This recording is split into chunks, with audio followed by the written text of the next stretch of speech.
অতিরিক্ত প্রয়োজন ছাড়া সিজার করাবেন না।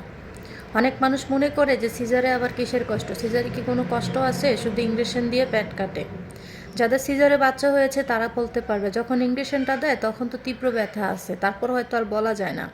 কিন্তু এই সিজারটা করানোর ফলে ভবিষ্যতে একটা নারীর চলতে ফিরতে অনেক ধরনের অসুবিধা হয়ে যায়, অনেক ধরনের কষ্ট হয়ে যায়। কারণ সিজার এমন একটা জিনিস যাকে করাইছে সে বলতে পারবে। অনেক সময় আমরা কি করি, যে স্ত্রীদের প্রসব বেদনা উঠলে আমরা হসপিটালে নিয়ে যাই, কিন্তু এটা আমাদের বোকামি করা হয়। আমরা যদি স্ত্রীকে প্রাথমিক পর্যায়ে যদি বাড়িতে রাখি, ধরেন আপনার স্ত্রীর ডেলিভারির সময় হয়েছে, এখন বাচ্চা প্রসব হবে, আপনি যদি হসপিটালে নিয়ে যান তাহলে বোকামি করবেন। কারণ সব হসপিটাল যে ভালো বিষয়টা এমন না। কিছু কিছু হসপিটালের লোক আছে টাকার জন্য বলে যে এটাকে সিজার করাতেই হবে, বাচ্চাই সমস্যা হয়েছে, ওই সমস্যা হয়েছে, বাচ্চা পেটে পায়খানা করে দিছে, বিভিন্ন ধরনের কথাবার্তা বলে। পরবর্তীতে একজন বাবা তখন ভাবে যে আমার সন্তান দুনিয়া না দেখে চলে যাবে, তখন সে ভাবে যে আমার স্ত্রী কি আমাকে ছেড়ে চলে যাবে, এটা কেমনে হয়, সিজার করাইতে কত টাকা এর লাগে। যদি তার আর্থিক ভালো হয় তাহলে তো সে করে, নয়তো গরু ছাগল যা আছে সব বিক্রি করে সুদ হোক লাভ হোক যেমনে হোক টাকাই না বউয়ের সিজার করে। কিন্তু সিজার করাইছে টাকা গেছে ওইটা তো বিষয় না, সবচেয়ে বড় বিষয় হচ্ছে যে একটা নারীর তো সারা জীবনের জন্য কষ্ট হয় চলতে ফিরতে সর্বক্ষেত্রে।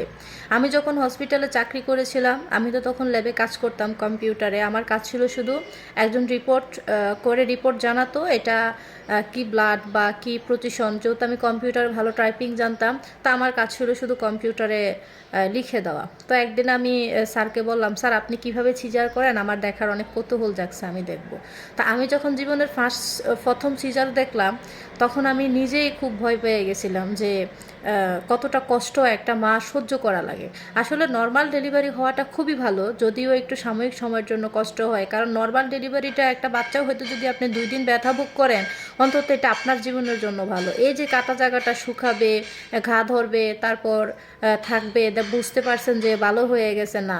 এখনও যাদেরকে সিজার করাইছে, আমার আপুদের বা অনেকের সিজার করানো হয়েছে, অনেকের কাছ থেকে যখন শুনি যে সিজার করাইছেন কোনো সমস্যা হয়েছে কিনা, বলে যে এখন টক খাইলে চুলকায় বা এখনও শিলির জায়গায় চুলকায়, এই সমস্যা বা ওই সমস্যা। বিশেষ করে চলাফেরা করতে অনেক কষ্ট হয়ে যায়, ভারী কিছু নেওয়া যায় না, বা প্রত্যেকটা মানুষেরই কষ্ট হয়। অতিরিক্ত প্রয়োজন ছাড়া কখনোই সিজার করানো ঠিক না।